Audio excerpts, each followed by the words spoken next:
له سپین بولدک څخه بیړنۍ تازه او وجیل خبر ده چې په سپین بولدک کې تازه څه شوي دي. جزئیات را سره ویډیو کې وګورئ او چینل هم سبسکرایب کړئ. د سپین بولدک په سرحدي ګمرک کې د 6 ټنه المونیمو د قاچاق مخه ونیول شوه. د کندهار د ګمرک ریاست مسؤلین د سپین بولدک په سرحدي ګمرک کې د 6 ټنه المونیمو او 10 کارتنه د ویلډینګ سیخانو د نیولو خبر ورکوي.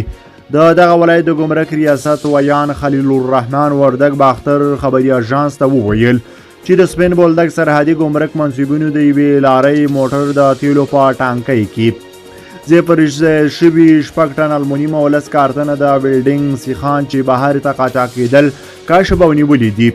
وردګ زیاته کړې ده چې ورته مهال د یاد ګمرک منصوبینو په یوه صادراتي ډاکسن موټر کې 120 کیلوګرامه ځای پر ځای شوي میسي سیمان چې له هېواده بهر ته قاچاق کېدل هم نیولي دي.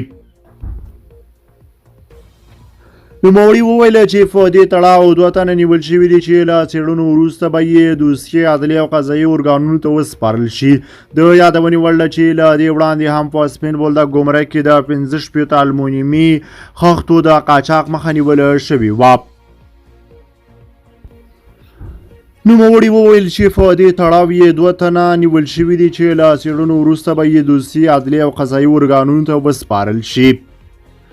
تاسو په دې اړه څه نظر لرئ؟ خپل نظریات مو راسره په دې اړوند کمنټ کې شریک کړئ او د داسې تازه پر وخت د خبرونو مطالبه لپاره در سره زموږ پښتو نیوز یوټیوب چینل سبسکرایب کړئ. لا ملتیا مننه چې موږ سره تر بیا ښه وخت ښې چارې